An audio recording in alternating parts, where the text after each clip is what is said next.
Esta semana hemos tenido la posibilidad de entrevistar al licenciado en Relaciones Internacionales y profesor universitario también en la misma carrera, Luis Fuenzalida, desde Buenos Aires, Argentina, quien fue comisario inspector de la PFA, director para la Interpol Argentina entre el 2003 y el 2005.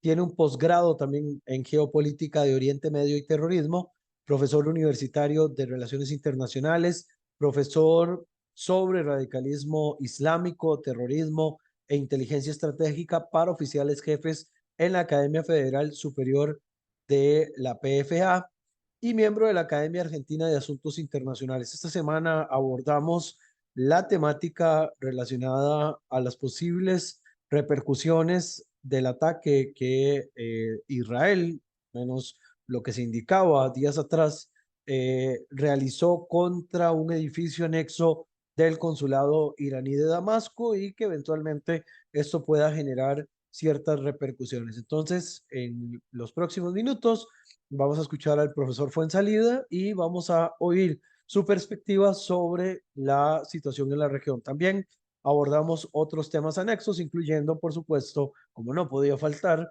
la situación actual del conflicto entre Israel y Hamas en la Franja de Gaza y que eventualmente pueda permear o hacer que el asunto escale todavía mucho más en la situación que se vive en la actualidad. Entonces, acompáñenos en este programa de Visión de Oriente Próximo y estaremos abordando estos y otros temas complementarios.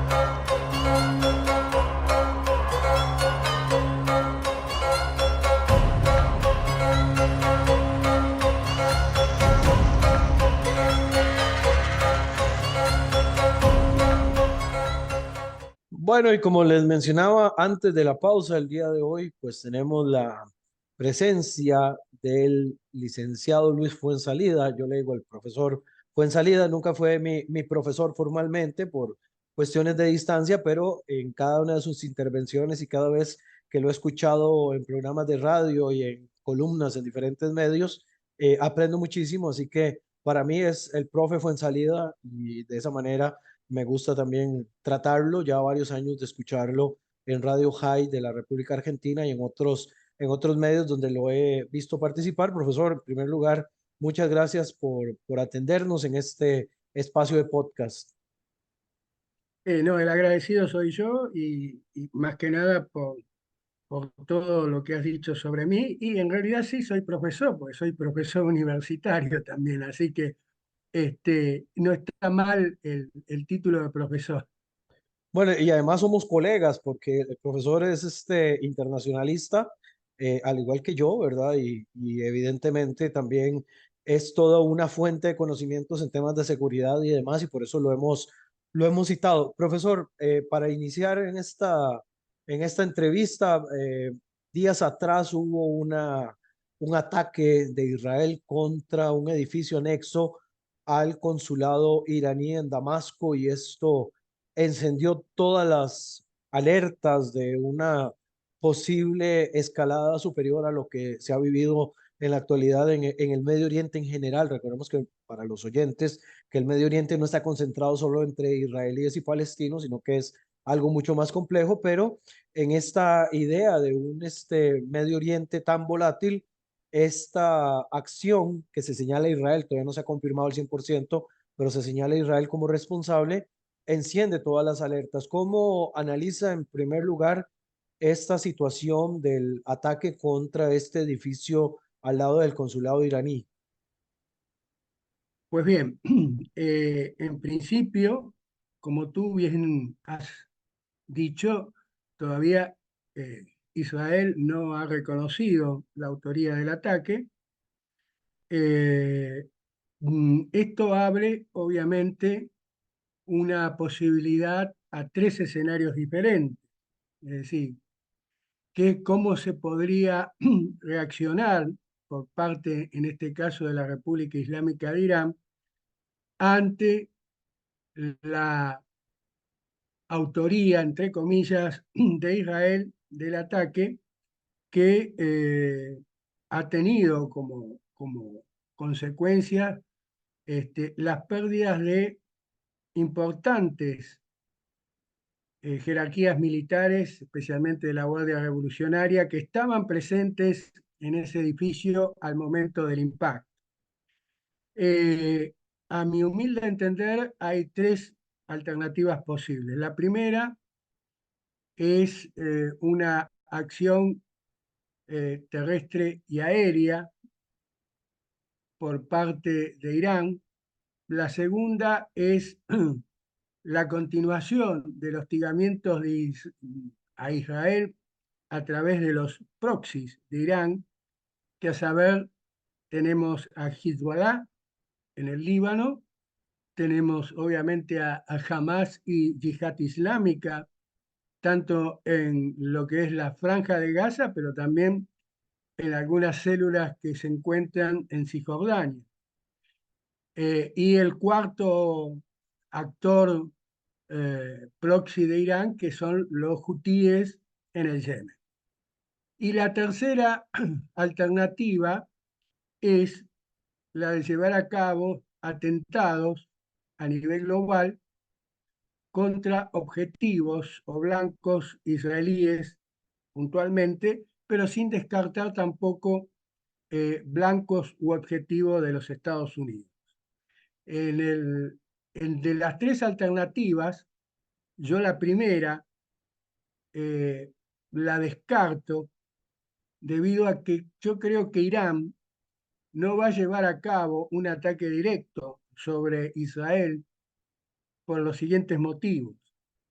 El primero, porque la capacidad aérea de la Fuerza Aérea de Israel supera a la Fuerza Aérea de Irán.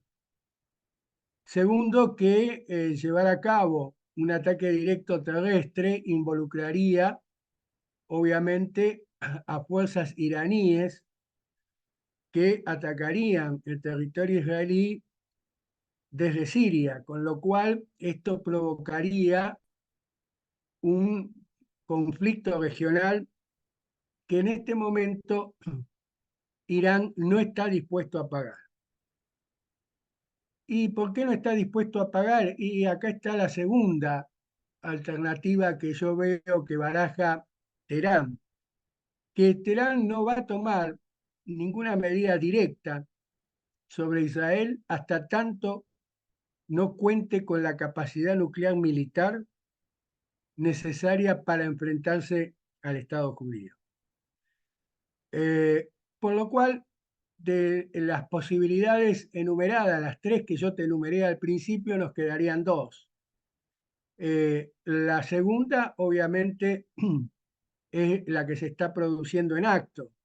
Es decir, ya vimos que el ataque de Hamas del 7 de octubre, que un poquito más adelante te voy a analizar más en detalle, es uno de los aspectos de esa utilización de proxies, lo mismo que lo han hecho a partir de 48 horas después del 7 de octubre los hutíes desde el Yemen sobre el Mar Rojo, dificultando y perjudicando la navegación, especialmente por el hecho de que esto tiene un efecto geoeconómico muy importante, debido a que todo, no solamente todo el petróleo que pudiera derivar del Golfo Pérsico, de los países productores, sino también toda otra navegación que podría venir desde el extremo oriente hacia occidente, se ha visto ahora alterada para circunvalar el África, para evitar los peligros de ser atacados los barcos mercantes por los hutíes. Y esto obviamente conlleva un encarecimiento tanto del seguro como del transporte de mercaderías, con lo cual va a tener como consecuencia directa una inflación en Occidente, especialmente en Europa, debido a que hay que sumar tiempo, costo de flete y el costo de seguros. Por otro lado, con respecto a Hezbollah, ya hemos visto que eh, tiene la capacidad superior, muy superior a la que tiene Hamas, especialmente en el orden misilístico. Es decir, se considera que hoy en día Hezbollah podría llegar a contar con misiles de distinto rango, de mediano y corto alcance, eh, entre 100.000 y 110.000. Con lo cual, esto eh, sugiere que es una potencia mucho mayor a la que puede oponerle Hamas a Israel y ha comenzado a ser una especie entre Israel y Hezbollah, una especie de ping-pong de ataques selectivos entre el norte de Israel y el sur del Líbano. Eh, Ahora bien, con respecto al 7 de octubre, acá se plantea dos corrientes de análisis. Una, que es la que realmente surgió en principio y para mí también tiene una base muy lógica, que es que no olvidemos que desde el 2023 los Estados Unidos está eh, muy cerca, estaba muy cerca de llegar a un acuerdo entre Israel y Arabia Saudita. Y Arabia Saudita tiene un peso importantísimo en el mundo islámico, porque no olvidemos que es el protector y en su territorio están los dos lugares más sagrados del Islam, es decir, la Meca y Medina. Por lo tanto, si el reino saudita llegaba a regularizar relaciones con el Estado de Israel, iba a tener un impacto muy grande en el mundo musulmán, ya que no olvidemos que el 85% del mundo musulmán profesa la rama sunita. Con lo cual, esto le ocasionaría a Irán un revés muy, pero muy importante.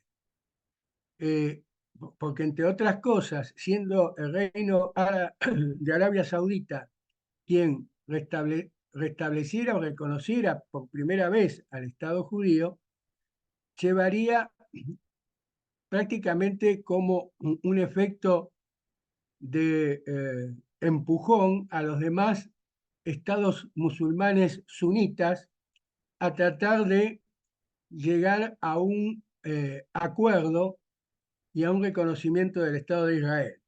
Y esto es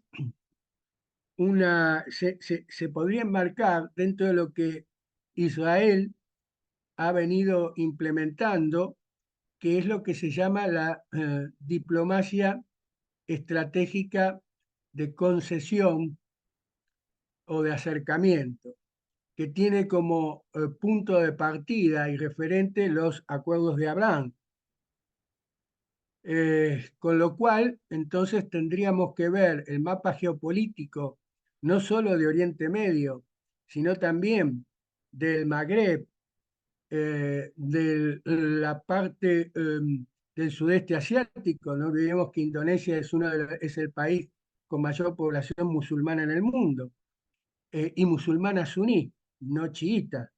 Entonces, tú fíjate que el efecto que hubiera causado o que podría causar un acuerdo entre Riad y Jerusalén sería importantísimo y prácticamente un golpe, no te digo desde el punto de vista definitivo, pero sí un golpe muy, muy duro para la teocracia de Teherán. Ahora bien, entonces, si nos atenemos a ese razonamiento, tendría lógica de que el Hamas, el 7 de octubre, actuó de conforme a los objetivos que hubiera dispuesto Teherán. Pero también está otra corriente de análisis, y esa corriente de análisis está dentro del propio, de la propia organización político-terrorista palestina Hamas, y que es una lucha de poder entre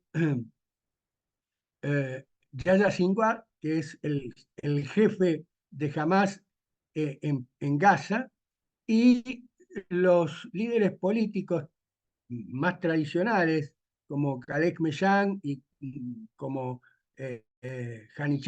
Ismail Haniyeh, que prácticamente ellos hace años que están viviendo muy cómodamente en Qatar.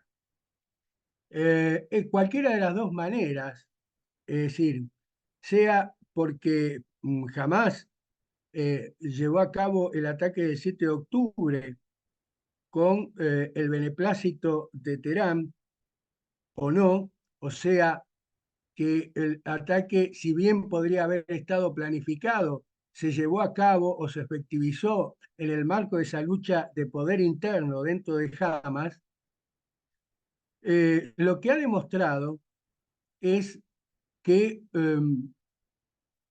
Israel ha cometido, a mi criterio, un error desde el punto de vista tanto estratégico como táctico, cuando en el año 2016 implementa una nueva doctrina militar, el Plan Gerión. El Plan Gerión que consiste en achicar sus fuerzas armadas, tanto de tierra, mar y aire, eh, dándole más importancia a lo tecnológico y además especializadas para la lucha asimétrica, es decir, centrada en combatir tanto al terrorismo de Hamas, Yihad Islámica, como de Hezbollah. Aunque te doy mi opinión que Hezbollah, más allá de ser una organización política, porque tiene, no olvidemos, su representación parlamentaria en el gobierno libanés, hoy realmente Hezbollah, en lo que hace a su fuerza militar, yo te diría que supera al mismo ejército libanés. Entonces, ahí también surgen algunas críticas dentro de Israel, si el haberse apartado de las doctrinas clásicas militares que ha articulado Israel durante toda su existencia, desde 1948 hasta la fecha, realmente ha sido un acierto, porque también cabe preguntarse, si yo fuera israelí y a la luz de lo que sucedió el 7 de octubre, si el reducir con esta nueva doctrina militar las Fuerzas Armadas en función de enfrentar solamente guerras asimétricas, no ha debilitado a Israel en el caso de una posible guerra asimétrica, es decir, una guerra con algún Estado árabe que tú sabes bien que el Medio Oriente es tan volátil y tan movedizo como las dunas del desierto. En cuanto puede algún Estado árabe cambiar su posición respecto a Israel. Entonces, el 7 de octubre ha sido para mí no solo una bofetada a al sistema de seguridad de Israel, sino que creo que Israel se tiene que replantear su modelo de estrategia militar. Hay algunos generales de las Fuerzas de Defensa de Israel, que consideran que que critican obviamente el plan Gerión y que el hecho de la construcción, por ejemplo, de murallas, alambrados, etcétera, etcétera, son en sí un arma defensiva. Y un arma defensiva, desde el punto de vista psicológico, significan debilidad. Por lo tanto, creo que desde el lado de Israel se tendría que replantear la actual doctrina militar. Ahora, volviendo al tema o la pregunta original, eh, quedaría la tercera posibilidad. Esa tercera posibilidad es el ataque terrorista a objetivos o blancos israelíes barra Estados Unidos, desde mi entender, en distintas partes del mundo. Y en ese sentido, yo te diría que como argentino hablo con conocimiento de causa, ya que hemos sufrido dos ataques terroristas. En 1992, el ataque a la Embajada de Israel y en 1994, el atentado contra la AMIA, en los cuales no solamente está probada la autoría de elementos de Hezbollah, sino también que detrás de Hezbollah sabemos todos que está Irán. Entonces, la posibilidad de algún tipo de atentado a nivel global que se pueda llevar a cabo como represalia al ataque a la oficina consular iraní en Damasco, yo creo que es muy factible.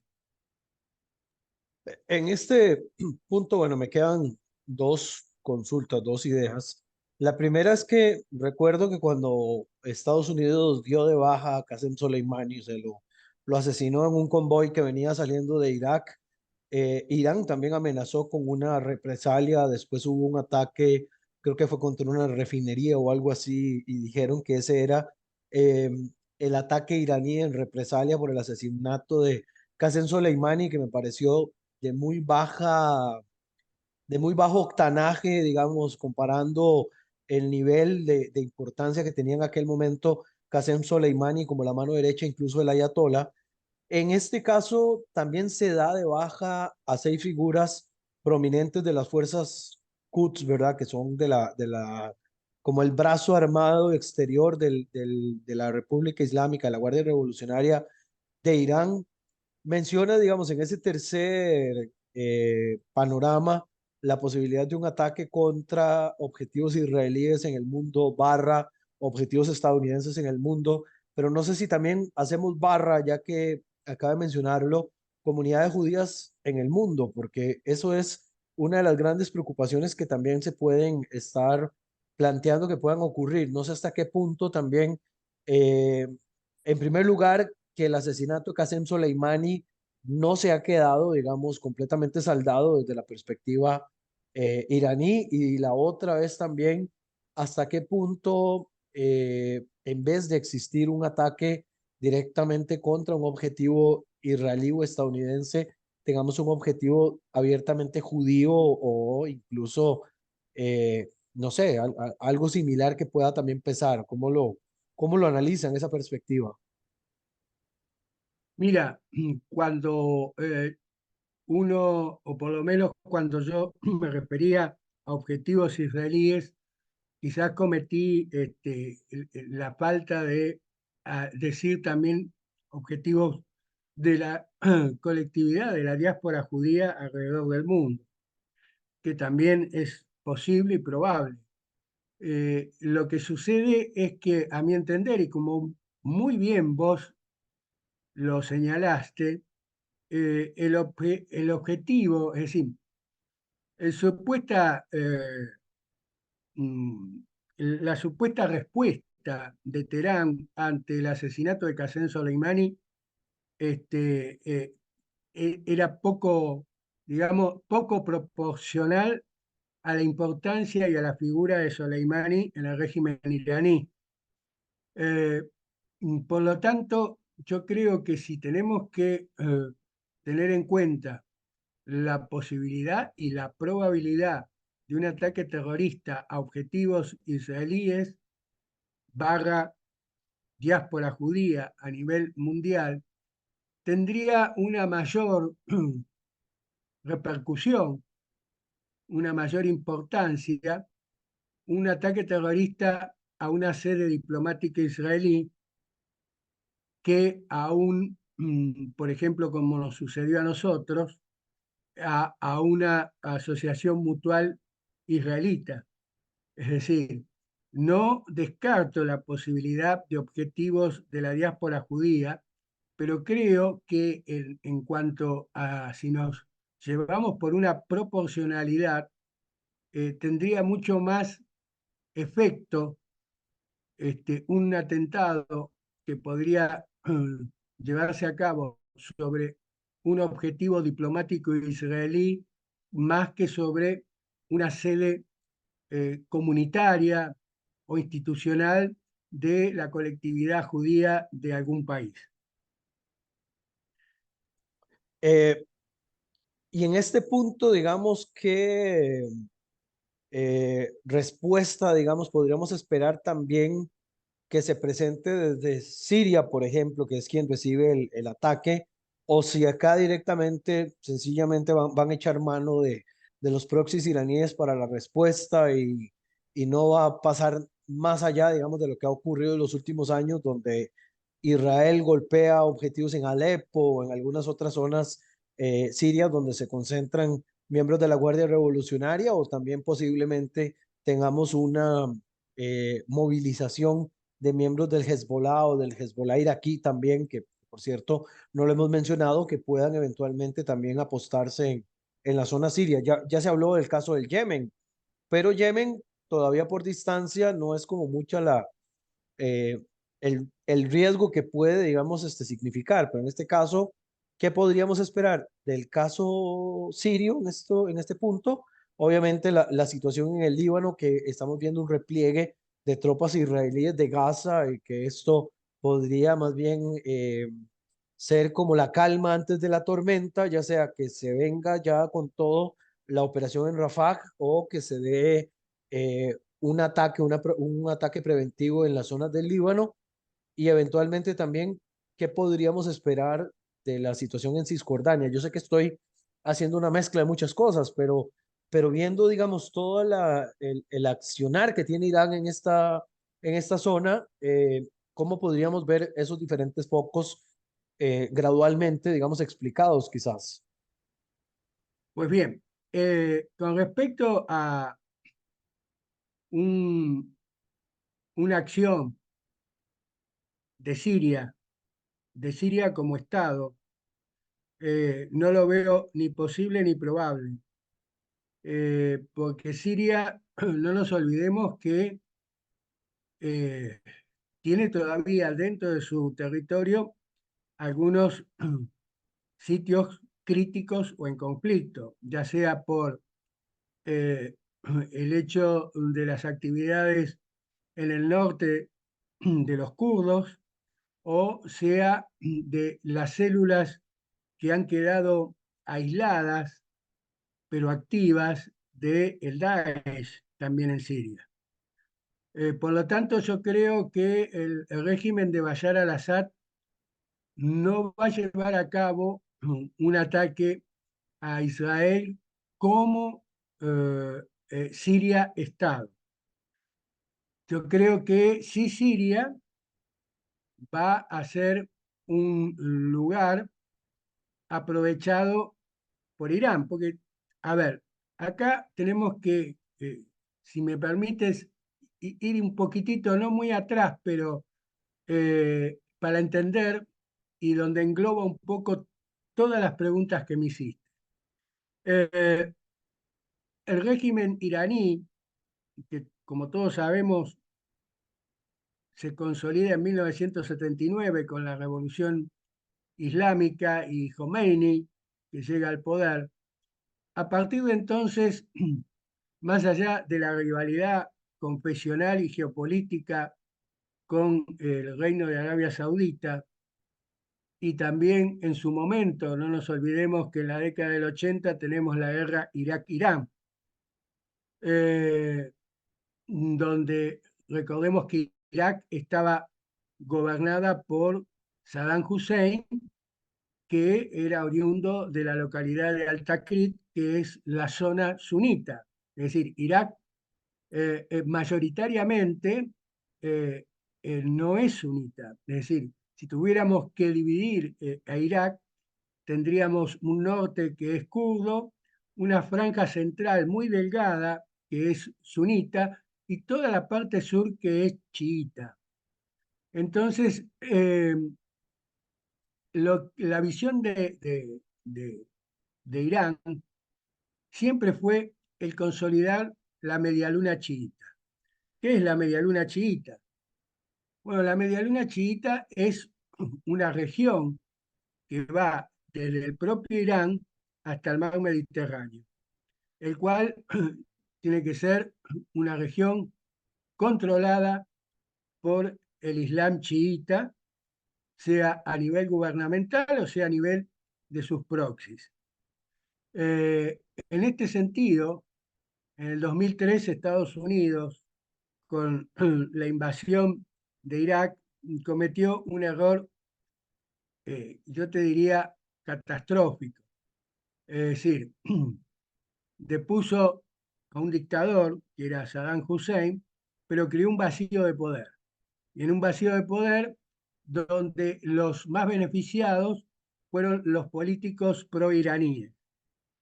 De ahí es que hoy tenemos en Irak una superioridad y una presencia de Irán, más allá de algunas organizaciones eh, pro-iraníes, porque no solamente tenemos el Hezbollah de Siria, tenemos también Hezbollah en Irak.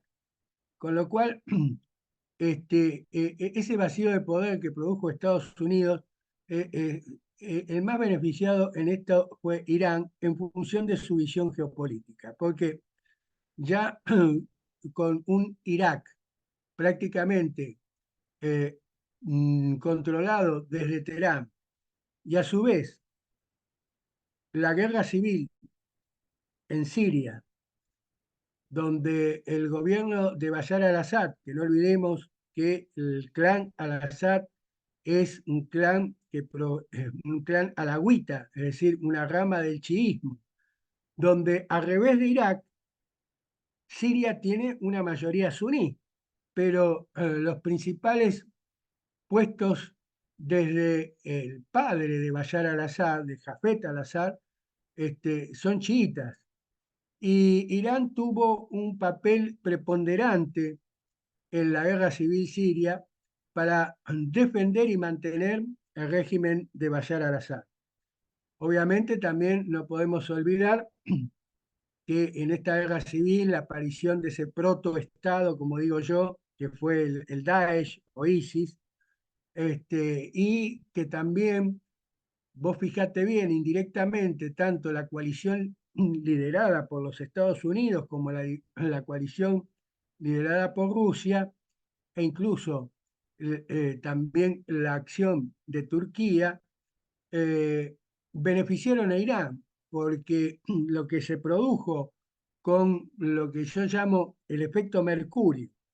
¿Qué es el efecto mercurio? Viste, vos tenés una pelotita de mercurio y la aplastás y lo que sucede es que se disgrega en varias pelotitas de mercurio más chiquitas.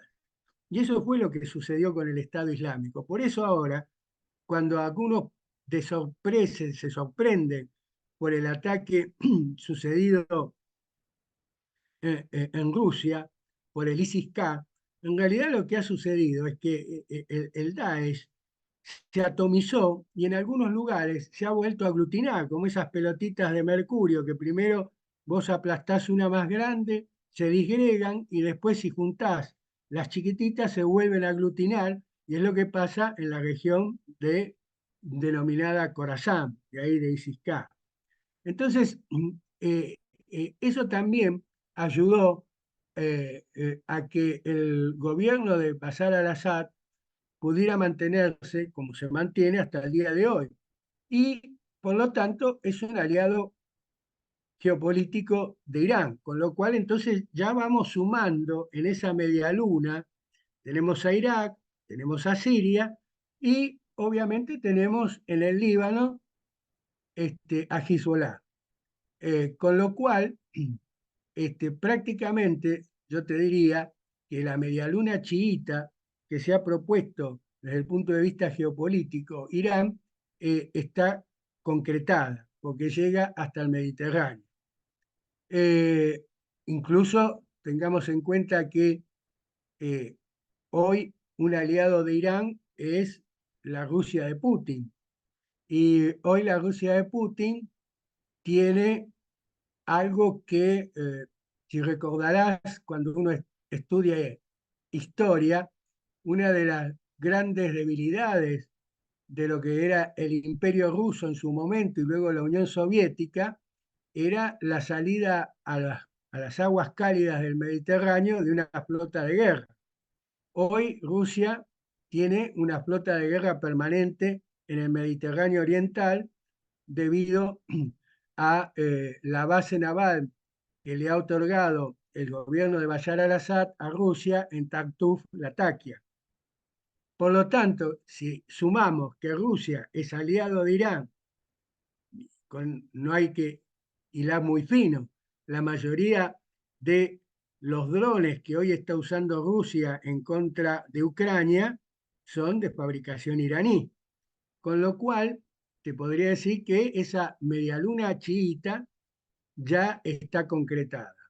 Y a eso se suma el tema de los hutíes. Los hutíes es una secta yemení de origen chiita. Quizás lo que uno le llamaría la atención es el tema de Hamas y Yihad Islámica. ¿Y esto por qué? Porque tanto una como la otra organización terrorista son sunitas.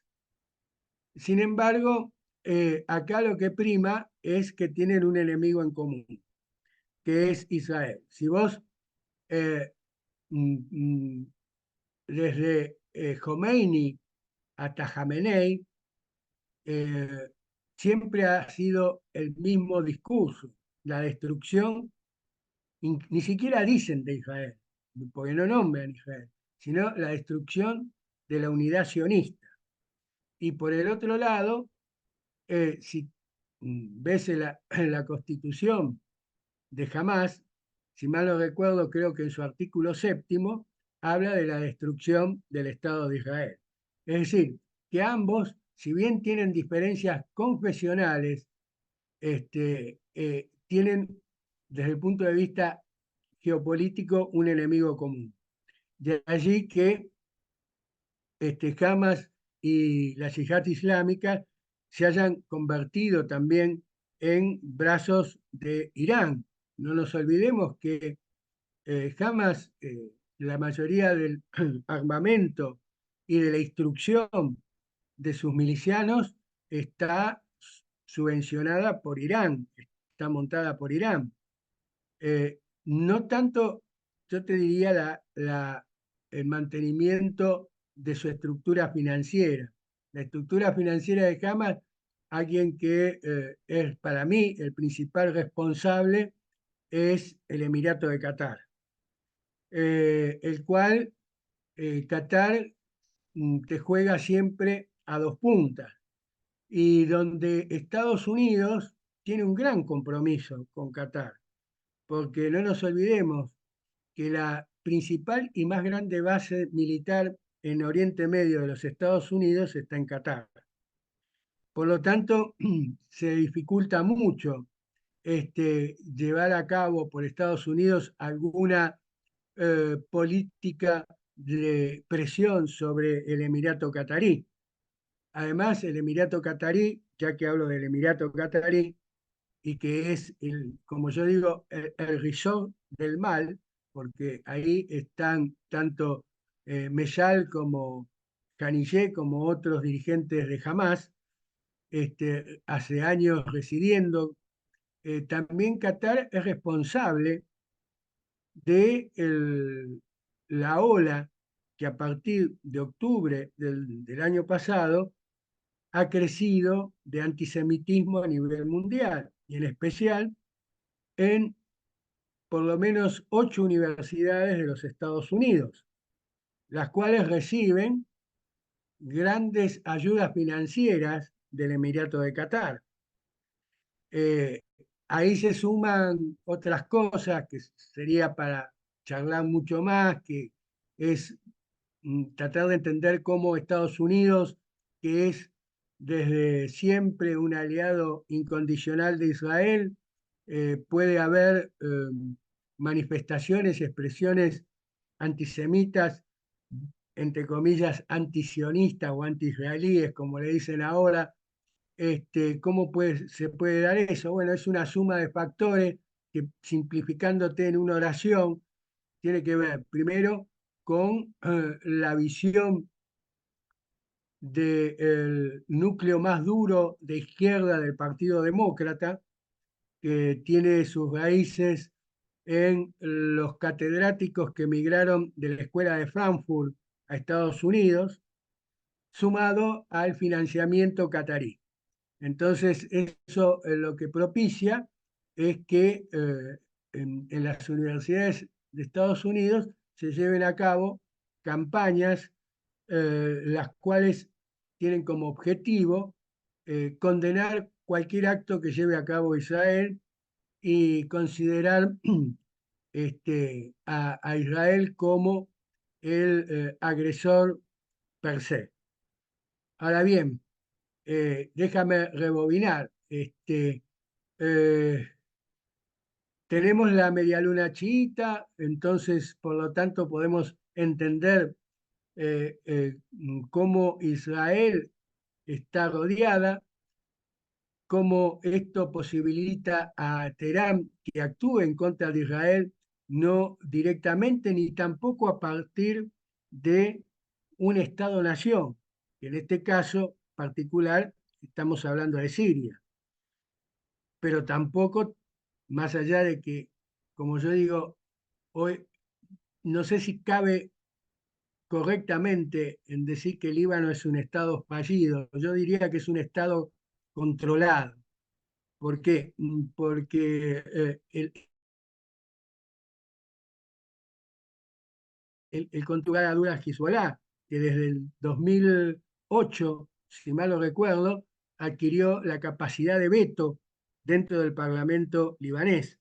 Por lo tanto, el Líbano tampoco como Estado libanés y con sus fuerzas armadas, no creo que vaya a actuar en contra de Israel. La prueba está que si nos ponemos a ver los ataques en represalia o preventivos de Israel sobre objetivos de Hezbollah en el Líbano, si lo analizamos fríamente desde el derecho internacional, Israel está atacando un territorio libanés.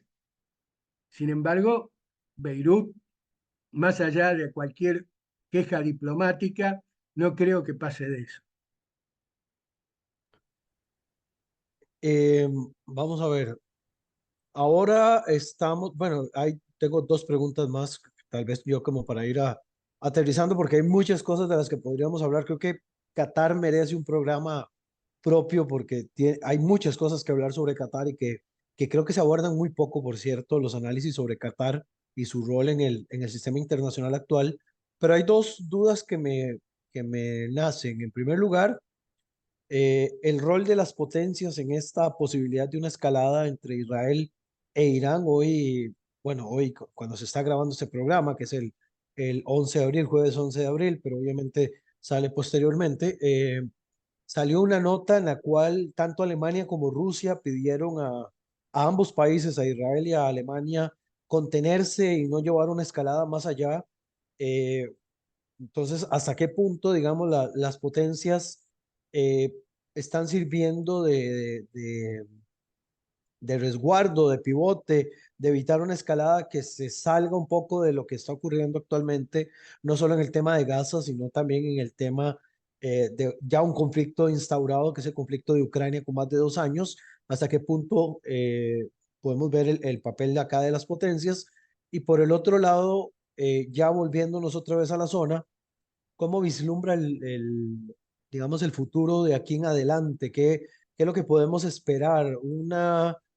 Digamos, en el caso de Israel propiamente, vamos a tener una escalada en el norte principalmente, a su manera de observarlo, o acá lo que vamos a tener ahora como gran paso es la operación en Rafah, que incluso no cuenta con la mejor popularidad a nivel internacional. Entonces, ¿cuál de los dos escenarios, o si es que existe algún escenario alterno, podemos ver en estas circunstancias y además en medio, digamos, de las posibilidades de que se involucre de una forma más frontal, más directa, un país como Irán en toda esta ecuación que ya parece la fórmula de una tormenta perfecta hacia una escalada mucho mayor a nivel internacional?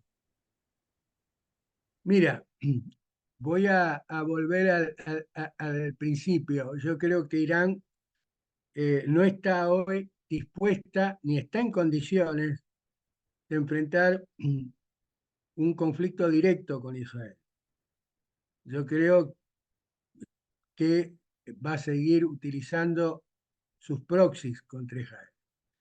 La comunidad internacional, la comunidad internacional, tú bien dijiste, hoy por ejemplo, la canciller alemana, la ministra de Relaciones Exteriores alemana, fue muy concluyente para que Irán no llevara a cabo ningún tipo de acción que pudiera derivar en una escalada hacia un conflicto regional.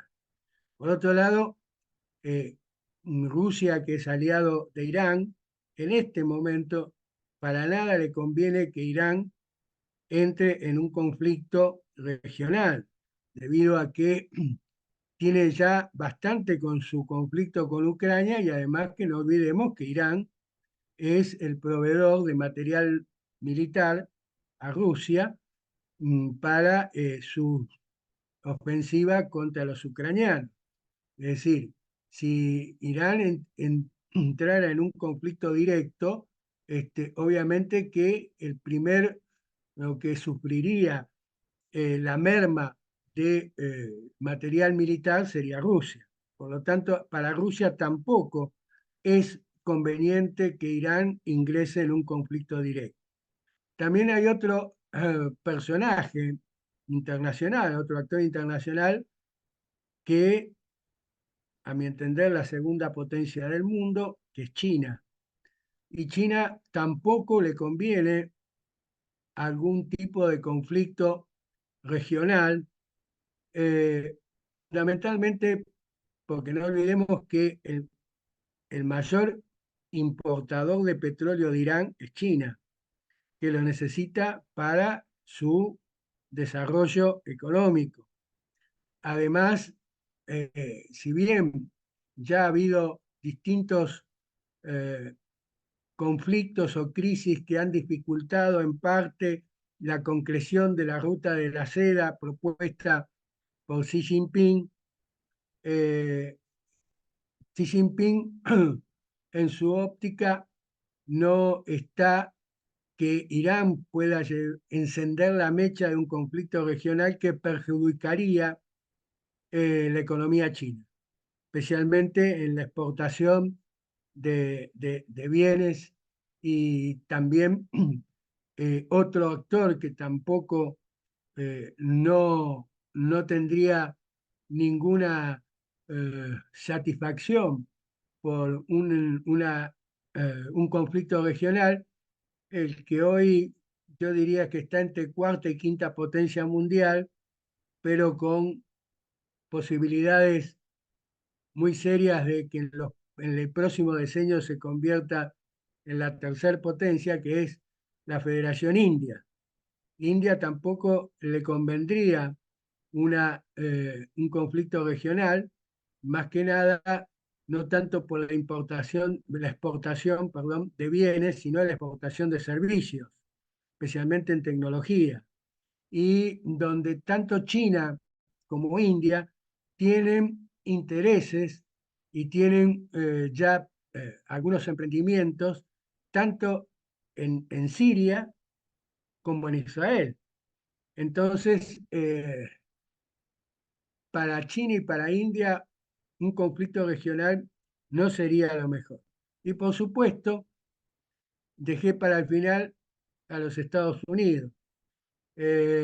Los Estados Unidos eh, sería un dolor de cabeza muy grande el que la escalada llegara a convertirse en un conflicto regional que incluya estados-naciones de Oriente Medio, porque ya tiene bastante con el tema de la crisis entre Taiwán y China y el programa nuclear de Corea del Norte. Por lo tanto, eh, Estados Unidos en cierta forma, Brian está pagando, y yo creo que Oriente Medio, acá involucro tanto Israel, Siria, Arabia Saudita, Irán, sí, Egipto mismo, están pagando la, yo diría, o la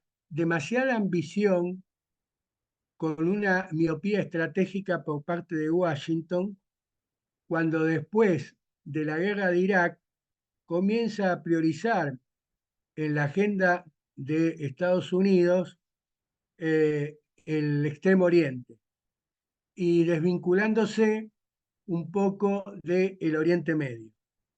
Entonces, gran parte de lo que hoy estamos viviendo se debe a esa, yo diría, miopía estratégica de Estados Unidos.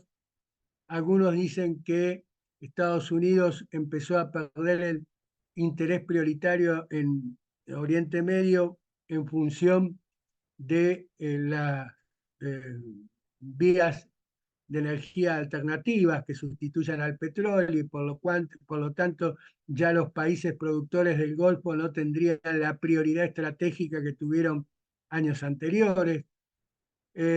Otros hablan del hecho de que dar una mayor importancia al escenario Índico-Pacífico es por el aumento de poder de China y su apertura comercial.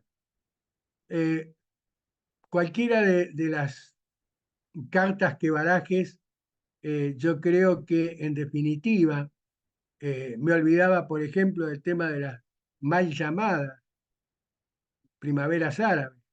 Primavera árabe no tuvo nada, sino que lo único que ocasionó fue desestabilización y estados fallidos o cambio de dictadura, porque tú sabes que yo al mundo más que nada al mundo árabe, yo divido en dos tipos de estados. Eh, Tenemos las repúblicas dinásticas, y ahora te voy a explicar porque no es un error, repúblicas dinásticas y las monarquías tribales. ¿Y por qué digo esto? Y porque repúblicas dinásticas lo tenemos en el caso de Siria, que pasa de padre a hijo. En cierta forma lo tuvimos con Egipto también, porque si bien en su momento fue derrocado Hosni Mubarak, el gobierno el representante de la hermandad musulmana Morsi duró muy poco y hoy tenemos gobernando Egipto a otro militar. Por eso Fatah al-Sisi. Eh, y, y tenemos que si no hubiera pasado la primavera árabe, eh, muertos mm, Muhammad Gaddafi, seguramente el poder hubiera sido delegado en alguno de sus hijos. Por lo tanto, por eso yo llamo que son repúblicas dinásticas. Y monarquías tribales, porque como en el caso de Arabia Saudita, no nos olvidemos, Jordania, son tribus. son tribus árabes que, bueno, una tribu se ha consolidado en el poder y de ahí mi calificación de monarquías tribales. ¿Y qué es lo que domina también toda la región del Magreb y todo lo que domina Oriente Medio? Eh, por lo tanto, yo creo que la comunidad internacional, mira, pienso que el más perjudicado que en este momento de la comunidad internacional, fuera de los actores de Oriente Medio, es la Unión Europea. Yo creo que la Unión Europea, de todos los actores internacionales, es la más perjudicada, en principio porque el crecimiento exponencial del Islam radical en algunos países de la Unión Europea, como ser el Reino Unido, más particularmente, yo te diría más que el Reino Unido, Inglaterra, no tanto en Escocia como en Gales, ni Irlanda del Norte, pero sí en Inglaterra, en Francia, en Holanda, en Bélgica, y ahora estamos viendo en Suecia lo que está sucediendo, también en Dinamarca, ese crecimiento exponencial del Islam con una beta de un Islam radical, yihadista, es el caldo de cultivo de células terroristas y de atentados. Más allá de lo que te indiqué antes, que con prácticamente vedado el Mar Rojo para la ruta de navegación de bienes y servicios desde Asia hacia Europa, esto ha provocado también un encarecimiento de los productos en Europa. Por eso creo que de los actores internacionales, por ahora, a mi entender, el que resultaría más perjudicado sería Europa. Estados Unidos no estaría interesado en una escalada que concluyera en un conflicto regional, lo mismo que Rusia, lo mismo que China, lo mismo que India, y obviamente si dijimos que hasta ahora el más perjudicado con todo esto es la Unión Europea, tampoco creo que en la Unión Europea deseen una escalada del conflicto. Más allá de que hoy en la Unión Europea lo que estamos viendo es cómo han crecido y han llegado al gobierno partidos políticos que en algunos casos podríamos llamar euroescépticos o en otros podríamos decir que son partidos nacionalistas o de derecha. Tenemos el caso, por ejemplo, de Geert Wilders en Holanda, tenemos el mismo caso ahora de Suecia, de Olaf Kristersson, en Dinamarca, es decir, donde la sociedad, yo estaba leyendo y casualmente Brian, en mi columna en Radio High de ayer abordé el panorama de Suecia y cómo ahora el primer ministro sueco, que eh, es del partido demócrata moderado, que es un partido de perfil de derecha, liberal y conservador, que ganó las elecciones, es decir, en realidad hizo una coalición con el partido de los demócratas de Suecia, que es un partido que nace allá por 1988. Su líder es Jimmy Åkesson y que es ultraderecha, es de ultraderecha con con una propaganda, un eslogan que lo dice todo, recobremos Suecia para los suecos. Con lo cual, hoy se están barajando reformas judiciales muy importantes en Suecia para limitar el tema de la migración, es decir, prácticamente pasar de las puertas abiertas que había durante los socialdemócratas con la anterior, hasta la anterior ministra que tuvo que dimitir, que era Eva Andersson, a la actual, que es una restricción de la migración porque se dan cuenta que hay un problema que también tiene Israel, que es un problema de proyección demográfica, porque las familias musulmanas tienen un promedio de 6 hijos, mientras que en el caso de Suecia, las familias suecas o de otros colectivos migratorios tienen 2 hijos por familia. Y lo mismo, en cierta forma, pasa en Israel, donde una gran parte de la sociedad israelí, que no es ortodoxa, sigue más o menos los parámetros de la sociedad de consumo occidentales, que entonces tenés una familia de papá, mamá y 2 hijos. Entonces, todo esto hace que, en el caso de, como te decía, de Europa, haya problemas muy graves, fundamentalmente problemas de criminalidad y problemas de yihadismo. Muy bien, bueno, creo que sí me gustaría, digamos, escuchar su reflexión de por dónde crees que va las próximas situaciones, si nos quedamos en Gaza y Rafah o empezamos a movernos hacia el norte, porque este repliegue de soldados por parte de Israel, que incluso ya se ve movilización de algunos palestinos hacia zonas del norte, incluso garantizadas por el propio Israel, ¿hacia dónde va, digamos, en este caso, el tema y qué podríamos esperar en las próximas semanas, tal vez ya para cerrar y de verdad agradecerle porque el tiempo ha sido muy corto para todo lo que se puede escuchar, digamos que, y aprender de las clases magistrales que nos da el profesor Fuenzalida. ¿Por dónde va el asunto a partir de ahora en Gaza o en el Líbano, eventualmente? Pues bien, el hecho de que Israel esté garantizando ahora la seguridad de palestinos o gazatíes, mejor dicho, que puedan volver a reintegrarse al territorio al norte de Gaza, eso evidentemente está explicitando de que va a haber una operación militar en torno a AFAC.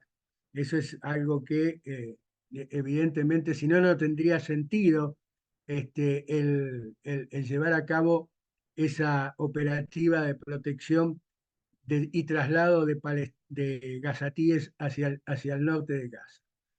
Eh, yo creo que hay algunas cosas que se han dicho equivocadamente, eh, pero que también en algo sí tienen un poco de razón. Cuando yo he escuchado no solamente al primer ministro Bibi Netanyahu, sino a otros líderes, especialmente de lo que es la derecha israelí, hablar de que van a terminar con eliminar a Hamas, esa fue la palabra, yo creo que han cometido un gran error, porque tú no puedes matar la ideología. Puedes matar a los líderes, puedes matar a una cantidad de militantes, pero la ideología no se mata. Por lo tanto, yo creo que la única manera de que Hamas, desde lo ideológico, vaya perdiendo poder es brindando tanto a los gazatíes como a los palestinos que viven en Cisjordania la posibilidad de un proyecto de vida distinto. Ahora bien, eh, también es cierto que en eso eliminar a Hamas, yo creo que el error que se cometió fue no colocar entre eliminar y Hamas, tendría que haberse citado eliminar la capacidad militar de Hamas, porque es evidente a lo largo de lo que hemos vivido desde prácticamente la primera intifada en las finales de la década de los 80 hasta el día de hoy, que mientras tengan capacidad militar y de resistencia, jamás va a seguir actuando. Y va a seguir actuando en contra de Israel. Entonces, ¿por qué va a seguir actuando? Porque todo aquel que milita en Hamas está de acuerdo con ese principio de su constitución de eliminar al Estado judío. Entonces, si vos no creás una alternativa desde el punto de vista ideológica superadora de la ideología criminal y sanguinaria y terrorista de Hamas, nunca vas a lograr poder tener paz. Entonces esto lo que abre también es la posibilidad de qué va a pasar con Gaza, como bien preguntaste. Mi opinión personal es que Israel no debería permanecer en Gaza una vez concluida lo que es la parte militar. Y, y ahí hay también una pequeña debilidad. Yo creo que Israel está teniendo de lo táctico éxitos, pero no tiene una estrategia definida. Es decir, cuando hablo de una estrategia definida, es un poco lo que tú preguntas, el después. Ahí yo creo que una solución, eh, partiendo, como te dije antes, de que la retirada total de las tropas israelíes de Gaza sería una fuerza de paz de países árabes, de aquellos países que tienen al día de hoy acuerdos o reconocimientos con Israel, como ser, por ejemplo, Egipto, como podría ser Jordania, como podría ser mismo Arabia Saudita, como podría ser Emiratos Árabes, este, para tratar de coadyuvar a que los gazatíes no solo empiecen a reconstruir, sino también a favorecer una alternativa que no sea jamás, ni la yihad islámica.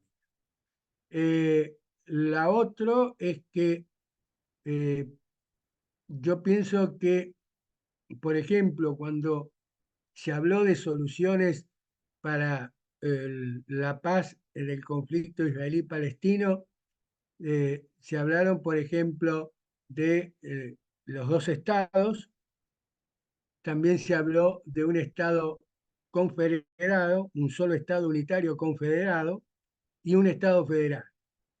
Yo creo que la idea de un solo estado que involucre tanto Israel, Cisjordania y Gaza es algo que va a quedar en el mundo de las ideas. Eso es, en la realidad, es impracticable. Sí creo en que la solución es la de los dos estados. Y te voy a explicar por qué. Y que donde yo creo que ahí ha cometido Israel un error estratégico y diplomático.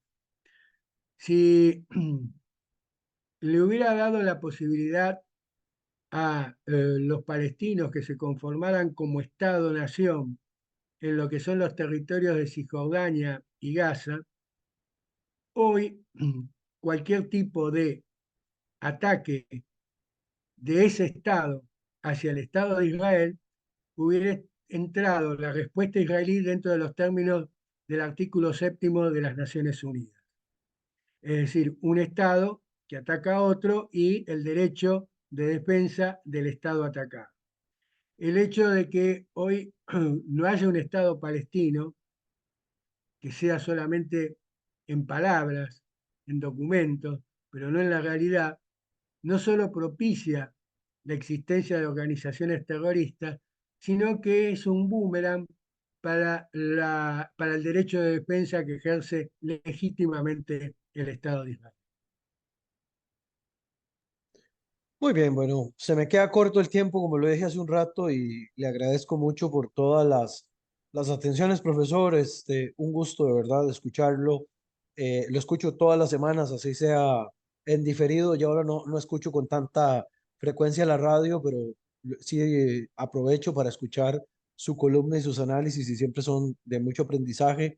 Muchas gracias por el tiempo y por habernos brindado unos minutos de su ajetreada agenda en todas las labores que usted hace diariamente. El agradecido, te repito, soy yo, Brian. Ha sido un gusto estar contigo, verte, tratar de tirar algunas ideas, algunos conceptos que nos sirvan para tratar de entender el mundo en que vivimos, como yo digo, un mundo cane, ¿no?